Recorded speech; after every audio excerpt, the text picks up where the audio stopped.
Moi, j'étais monsieur et madame tout le monde. J'avais, à l'époque, je devais avoir peut-être 30 ans. J'avais un fils qui avait 16 ans. J'avais un petit cabinet à Saint-Rémy-de-Provence. Et j'avais décidé enfant de me rencontrer avec les autres. Parce que je vivais dans un monde de forêt, de, d'amour, voilà, où il y avait toute une intimité, quelque chose qui se, qui se fabriquait, qui se faisait à l'intérieur de moi. Et puis il y a eu un beau jour, il y a eu comme un rendez-vous.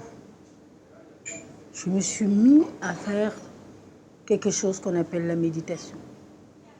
À l'époque, je ne savais pas que ça s'appelait la méditation. Je savais que je venais des ancêtres qui étaient des guérisseurs, donc je me suis mis à faire des massages et j'ai découvert une partie de moi que j'ignorais. Et j'avais ce petit cabinet où je massais les gens. Et je méditais à une heure très précise. J'ai décidé, j'étais en vélo, et il m'est venu de tout quitter, de quitter la maison. J'ai appelé tous les amis. Je ne peux pas vous dire comment ça m'est venu, mais ça m'est venu. J'ai pensé à rien. Et j'ai appelé toutes les copines. J'ai dit, venez tout prendre dans la maison. Venez vous servir. Donc, t'imagines la nouvelle. Comment ça, on prend tout, tout le monde est arrivé. T'es sûr que ça, tu ne le veux pas? Tu veux quand même pas garder ça? Tu voudrais... J'ai dit non, prenez tout. Prenez tout. Tout est à vous. Et si vraiment ça vous inquiète de tout me prendre, vous pouvez le mettre chez vous. Et puis si un jour je décide de reprendre, je récupérerai les choses. Mais pour le moment, c'est comme ça. Je suis allée vivre dans un petit cabinet à Saint-Rémy-de-Provence, qui faisait 20 mètres carrés, là où je faisais à la fois mes soins et à la fois j'accueillais les gens. Et à la fois, je faisais ma petite vie je ne sais pas comment on peut appeler ça.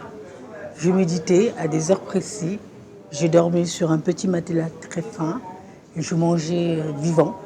Du vivant, des fruits, des légumes, tout vivant. Voilà. Et ça s'est passé comme ça durant 3 ans. J'ai beaucoup découvert de moi-même à travers toutes ces personnes qui sont venues être mes enseignants. C'est-à-dire toutes ces personnes qui venaient prendre des soins sont venues m'apprendre.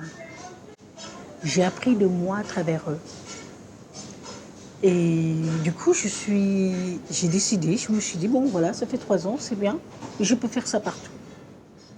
J'ai décidé de quitter de nouveau l'autre cabinet, de tout donner encore de nouveau. Et pour ceux que c'est inquiété, vous pouvez toujours le garder chez eux. Je récupérerai si jamais je décide de revenir. Je suis partie beaucoup en voyage en Afrique. Je suis partie en Belgique, et je suis partie en Suisse, je suis partie à La Rochelle, à Paris. J'ai fait plein de petits voyages comme ça, un peu insolites. C'était pas du tout, rien n'était organisé, c'était juste, je me mets au service. Je veux offrir et rendre disponible tout ce que je sais. Donc j'appelais les amis en leur disant, voilà, je viens chez vous, j'ai ça à offrir. Donc j'avais quelques petites choses comme ça que j'avais commencé déjà à pratiquer et qui sont petit à petit mis en place. Du coup, j'ai créé un atelier qui s'appelle le pouvoir de l'amour. Le pouvoir de l'amour, c'est j'apprends aux gens à utiliser leurs dons. C'est un jeu, comme les enfants jouent tous les jours, à dire ah ben moi avec mon vaisseau on va aller là-bas, ou ben tiens moi t'as mal au pied, je te le soigne, t'as qu'à prendre cette plante, ils arrachent une feuille dans le truc et ils te le mettent comme ça. Voilà, c'était à ça que je faisais jouer aux adultes, sauf que je leur faisais jouer dans le subtil. Et là ils découvraient comme des enfants leur capacité. Donc ils pouvaient découvrir qu'ils sont médiums, ils pouvaient découvrir qu'ils sont guérisseurs, ils pouvaient découvrir qu'ils étaient invisibles, ils pouvaient découvrir plein de parties d'eux, mais dans leurs dons. Et je l'ai pratiqué énormément et c'est vraiment extraordinaire de voir tous ces adultes dire « Ah ouais, je sais faire ça ». C'est des choses qu'on fait au quotidien. Hein. Et chacun était là comme s'ils avaient ouvert une soupape d'eux-mêmes et dit ah ouais, moi je sais faire ça, ah ouais, oui, oui, c'est toi qui sais faire ça, c'est toi qui le fais. Ce qui était bien, c'est qu'il y avait toujours des témoins aussi pour ça. Et ça, c'était extraordinaire. C'était pas moi qui disais tiens, tu sais le faire. C'était le témoin à qui tu Le faisais les soleil soins se ou la lève. personne à qui tu faisais à Je me distance. Ou lève qui te avec le disait oui, j'ai monde. bien senti, effectivement, ça m'a guéri, et Je ça m'a fait serai ci, ça mon m'a fait ça. Et propre donc, tu avais les rêve témoins parce que les gens, ils aiment bien voir la où témoin. brille la Après, j'ai vérité, créé l'amour, une autre sans chose qui reflet s'appelle Invitez-moi et chez vous. sans ombre. Donc, invitez-moi chez vous, c'est voilà, vous m'appelez, vous m'invitez chez vous. Un Je bouquet viens d'étoiles descend du le ciel, temps que vous voulez et je faisant fais se la montrer coordination dans la en maison une pour des spirale, couples qui n'arrivent pas à se comprendre, des dansant familles sur une qui sont musique dans des de tout mécanismes de silence, communication, de fonctionnement. Et flottant moi, dans j'arrive les et je airs suis un témoin. comme des flocons de J'habite là pendant neige quelques jours avec vous qui, à peine visibles, et là, font je vous vois vivre. Et j'assiste s'éteindre à vous assister inconnus. à certains endroits pour vous alléger, pour vous faciliter. Je vous propose d'observer que là où vous n'osez pas Les étoiles aller, frôlent la terre il est et s'en possible vont que vous aussitôt découvrez une diffuser le autre partie de mouvement vous. infini Donc je qui reste là en désigne témoin un en huit vous couché. encourageant, en vous proposant d'autres façons de faire, en vous trouvant, D'un donnant mouvement des insensé, solutions. ma tête Vous suit, pratiquez ou vous ne pratiquez mes pas, mais yeux en tout rivés cas, au vous ciel, pouvez vous rencontrer. Je fais des consultations devant individuelles moi, tel où des je suis comme chutes un du guide. Niagara. Là, c'est pareil. C'est Il un faut ciel qui pratiquer ce coule qu'on se comme dit de la ensemble. Et je lave, touche tous les niveaux, tous les milieux de d'une ta vie blancheur personnelle.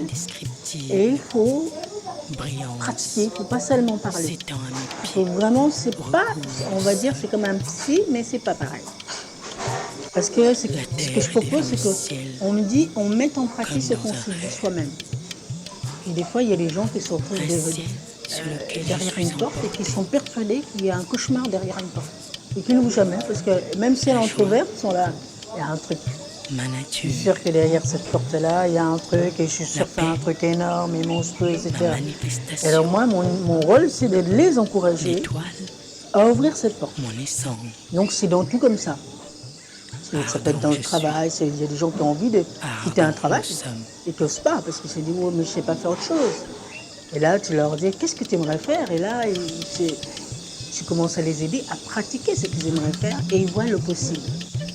Donc c'est retrouver en somme dans tout ce que je fais son pouvoir, son plein pouvoir, cette responsabilité d'utiliser sa puissance. Beaucoup de gens ont peur de leur puissance, énormément effrayés par la capacité de s'accueillir dans son individu, dans sa réalité. Donc voilà, moi je suis un peu cette énergie de la mère Je n'ai jamais vu le qui ciel et encourage l'océan, son enfant les yeux à tournés vers cette histoire. oser, Je recommence. à Ne comprendre dis qu'il est jamais capable, que ce n'est pas possible. il est possible, On est aussi qu'il désarmés a, l'un que l'autre. que la C'est ça rencontre qui est envers pur. lui-même est une rencontre exceptionnelle. Tendre amour, Il est le seul s'aimer à voix haute, à plus de vraiment se peur d'être l'offrir. attaché. Et il est Juste la indispensable clé de d'ailleurs la qu'il se liberté. l'offre de lui-même. Ne Parce fais que pas ce qu'on retenir s'offre de des péchés de soi-même, la on planète. l'acquis, Laisse on passer peut la vraiment, lumière du jour. c'est quelque chose d'acquis Ils appellent qu'on la a vie acquis et et c'est donnent quelque raison chose à la qu'on peut jouissance. continuer à l'utiliser. On sait qu'on peut Plus le simple, repratiquer. plus pur, tendre Donc il amour. ne faut pas tout donner à Ensemble, nous l'enfant, sommes mais on allés peut juste lui dans la dire, toi, tiédeur de la possible. nuit. Une Ça c'est bien. lune accrochée à Ce son que tu bras, pensais qu'il n'était pas possible avant, hurlement de regarde, son c'est nid possible. de cœur, Et là, il commence à profondeur apprendre de et ma ça foi. devient un jeu. Je Donc, manifeste. et donc j'ai vraiment partagé tout ça dans ce voyage. J'ai donné aux gens Saigné dont je me ce que je suis me suis donné à moi-même. dénudé, lavé, Et gageoui, chaque fois que je m'engage parfumé. à aller faire quelque chose, J'ai je me, déployé je me pose délicieusement toujours la mon question corps sur lui, pourquoi je veux le faire. voluptueux de sa voix. J'écris même On renouvelle un petit sans mot à cesse moi-même. Pourquoi je conseils veux faire ça? d'amour, Aujourd'hui j'écris, célébration. pourquoi je vais écrire? Je me suis écrit à moi-même Je pourquoi je n'ai veux jamais vu le écrire. ciel et l'océan, J'ai écrit que je voulais les écrire yeux parce que tournés vers j'aime cette dire histoire. la vérité, parce Je que j'ai envie de recommence. parler de moi pour que les autres me parlent Ne dis d'eux. jamais que ce n'est pas J'ai possible. envie de... On est aussi J'aime désarmés l'un regarder, que l'autre. observer, C'est ça qui sentir ce est qu'il y a pur. dans la subtilité de l'écriture. J'aime éclairer les gens. J'aime que les gens puissent se prendre un ingrédient dans mon expérience, pour qu'ils puissent se rencontrer dans leur expérience. Voilà, et tout ça à chaque fois, j'aime bien proposer aux gens, j'utilise tout ce que je fais, c'est à travers mon être.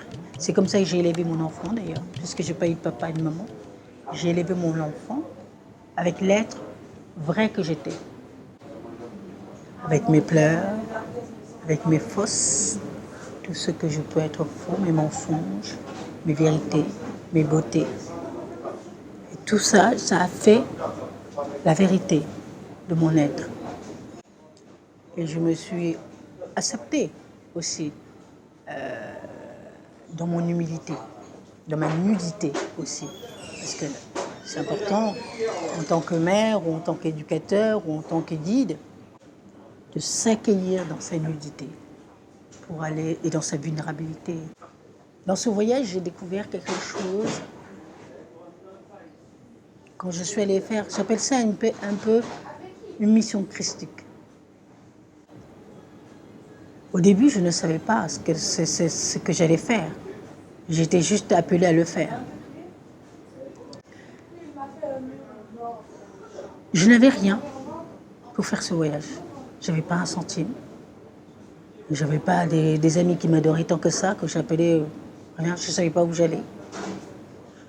Ce que je trouve extraordinaire dans cette... Pour moi, c'était sauter dans le vide. Ce que je trouve extraordinaire, c'est si cet enfant en moi n'avait pas été là, je n'aurais jamais osé le faire. Parce que l'adulte aurait dit, ah non, mais attends, c'est pas sérieux, t'as un enfant. Il a 16 ans, tu ne gagnes pas ta vie, tu commences à peine de faire ton boulot, tu t'en vas, tu lâches tout. Il y avait quelque chose de oppressant.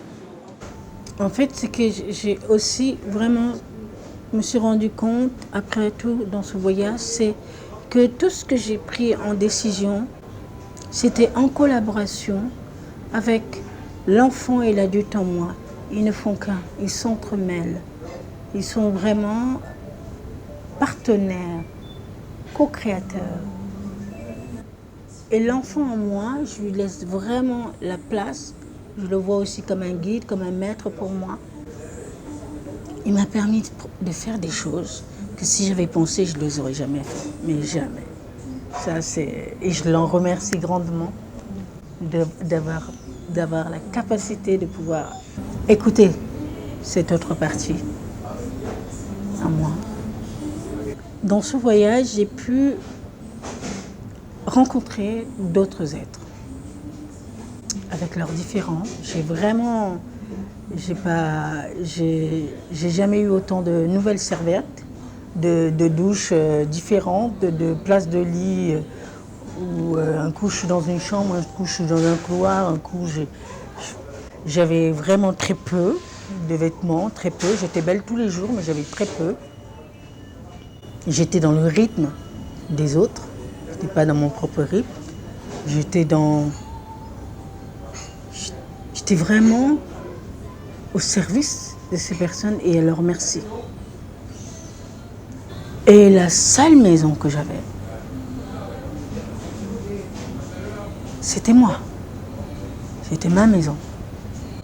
Qu'on me mette dans le couloir, qu'on me mette dans une chambre normale, qu'on me mette dans... C'est ici que j'habite. Pourquoi j'ai fait ce voyage? J'ai fait ce voyage parce que j'étais une femme qui se disait, mais c'est quoi la vie? Je venais juste de me réveiller de cette vie, je me suis dit, c'est quoi? Est-ce que je dois tout le temps vivre dans le manque? Est-ce que c'est quoi tout le temps vivre? Pourquoi vivre tout le temps dans le manque? Pourquoi toujours dans le besoin? Pourquoi je suis heureuse aujourd'hui et que demain j'ai peur d'être malheureuse? Donc je n'apprécie même pas mon bonheur. Des choses simples. C'est quoi ce truc où je suis là à peu près de moi-même? Pourquoi je ne vis pas l'entier de ce que je suis? Pourquoi je dois me former comme ça, prendre cette forme? Et ce n'est pas ma forme naturelle. C'est une forme qui m'est imposée par un ordre dans lequel je ne sais pas tout. Il y a des choses qui me sont cachées. C'est pour ça que j'ai aussi cette force. Même si j'étais vraiment cet enfant m'aidait à le faire, mais c'est aussi ça, comme je disais, j'aime bien savoir pourquoi je fais les choses. Je me les pose moi-même la question. Pour savoir que à partir du moment où je réponds de pourquoi j'ai fait une chose, cette réponse est mon garde-fou. Si je dis que je vais écrire un livre dans lequel je veux parler en vérité, ce sera ma ligne de conduite. Donc je crée en moi-même cet alignement qui est là dans l'invisible. Même si moi je peux m'en détourner de temps en temps. Il est intéressant des fois les sons détournés d'ailleurs. Et du coup je peux créer. Et dans ce voyage, j'ai rencontré des êtres avec tellement de peur, mais en même temps une folle envie d'embrasser la vie. Mais quand je dis qu'il y a une folle envie d'embrasser la vie, la peur était aussi forte que l'envie d'embrasser la vie. C'était vraiment... Et moi, dans ce moment, dans cet espace où j'apprenais, je devais tout le temps être alignée. Je leur faisais peur par mon choix, par ma posture. Je les rendais nus par ma vérité d'être libre. Je les effrayais. Tout ce que j'étais les effrayait. En même temps, ils avaient une folle envie d'embrasser et j'arrivais comme un oh, super, c'est génial. Et puis, ils voyaient la vie que ça pouvait être, où on pouvait se retrouver dans un espace essentiel, mais à la fois un espace immense. Et ça effraie. Et donc, je suis arrivée en étant embrassée et je suis partie en étant chassée. Et il n'y a pas de méchant dans cette histoire que je raconte. Il y a juste que quand on a en face de soi quelqu'un qui est libre, qui a choisi d'être, de se rencontrer dans sa vérité, au début on a envie de ça, on dit c'est merveilleux. Et puis quand il faut pratiquer, être ça et vivre avec cet être qui nous met à nu juste parce que lui-même est à nu, eh ben on commence à vouloir se cacher, on commence à vouloir se préserver, on commence à vouloir créer des appartenances. Voyez, ça c'est ma maison, ça c'est mon mari, ça c'est ma voiture, ça c'est. On ne danse pas dans la même cour. Je ne pouvais pas dire ça c'est à moi. J'avais décidé de ne plus être une représentation, ni une identité, ni une personnalité. Je n'avais plus rien pour me défendre. J'avais déposé les armes, j'étais venue comme ça. Donc j'étais forcément chassée. Et en tout cas, je ne leur en veux pas. Je trouve ça légitime. Mais je suis passée dans leur vie, ils sont passés dans la mienne. On a fait quand même cette rencontre. Ils ne peuvent pas dire qu'ils ne l'ont pas vue. Et ils ne peuvent pas dire que ce n'est pas possible. Donc j'ai rencontré aussi beaucoup de gens. La plupart de ces gens que j'ai rencontrés, ils m'ont appelé dans leur vie. Ça, c'est quelque chose que j'ai beaucoup entendu. C'était exactement ce que je voulais. Ça faisait un moment que je demandais à la vie de m'amener une personne, de me faire vivre. Et j'y arrivais exactement. Donc, même les personnes que je rencontrais, peu importe l'accord ou le désaccord qu'il y avait, l'histoire, peu importe l'histoire, j'étais au bon endroit et je vivais la chose parfaite qu'ils devaient vivre avec eux. Donc, c'était vraiment... l'univers était là et il mettait sa torche et moi, j'avais plus qu'à suivre. Et pour ceux qui ont été avec moi pendant cette période-là, m'ont dépouillé. Ils m'ont rendu nue, encore plus nue que j'étais avant. Mais vraiment. Et j'ai rencontré dans ce voyage, vers moi-même, vers l'autre, quelque chose qui a été l'une des plus douloureuses. Parce que je me suis rendu compte dans ce voyage que le vide, qu'on dit sauter dans le vide, je me suis rendu compte qu'en fait le vide était plein. Il faut le vivre pour le savoir. Plus je n'étais rien, plus j'étais grande, très puissante, avec rien.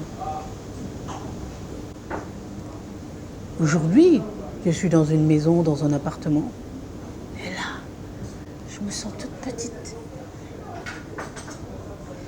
Et heureusement, j'ai connu cet immense, en étant dans le rien, que les deux se sont épousés. Donc je peux être dans une maison, tout en étant très petite dans mon humilité, mais en ayant un esprit et une vie immense. Quand j'étais dans ce voyage, je n'avais rien, mais je sentais quelque chose en moi de si vaste, si infini. Alors que j'étais un petit être dans ce voyage. Tout petit être. Donc ça, c'était vraiment la vie est vraiment plein de paradoxes, mais c'était un paradoxe vraiment que je vivais et que j'ai vécu, qui était le plus douloureux de ce voyage, mais qui m'a fait le plus grandir. C'est la vulnérabilité. Et je dis souvent que ça fait comme si on allait dans les chambres. Chaque chose que je te raconte là, c'est à chaque fois comme si j'étais dans une chambre. J'étais dans une chambre, à un moment, tout était vide. D'un coup, j'étais dans une chambre, tout était plein. Et à un moment donné, j'étais dans une chambre de vulnérabilité. J'ai beaucoup pleuré dans la chambre de vulnérabilité. Parce que j'étais rien. Je n'appartenais à personne. Je n'étais identifiée à rien. Il n'y avait plus rien dans lequel je pouvais tenir et je n'avais plus non plus envie de tenir et les gens n'avaient pas envie de me tenir. Et j'avais même quelque chose qui était très fort aussi. J'avais même l'impression que là aussi, Dieu m'avait abandonné et que tous les anges, l'Église, tout le monde m'avait abandonné. J'étais orphelin. Cette sensation de vulnérabilité est une sensation d'orphelin. Mais je ne savais pas encore une fois que ça allait être la fameuse porte qui allait, une fois que j'allais l'ouvrir, une fois que j'allais l'accepter, le vivre, de toutes mes larmes, de toute ma frustration, de toutes ces choses qui sont en train de partir, tout ce que je suis allée vers et j'étais dans ce chemin, ce rythme de passage. Je vous assure, ça m'a donné une force, une puissance. C'est tellement incroyable de voir comment on peut ne plus être rien et comment c'est par ce rien qu'on devient puissant et confiant.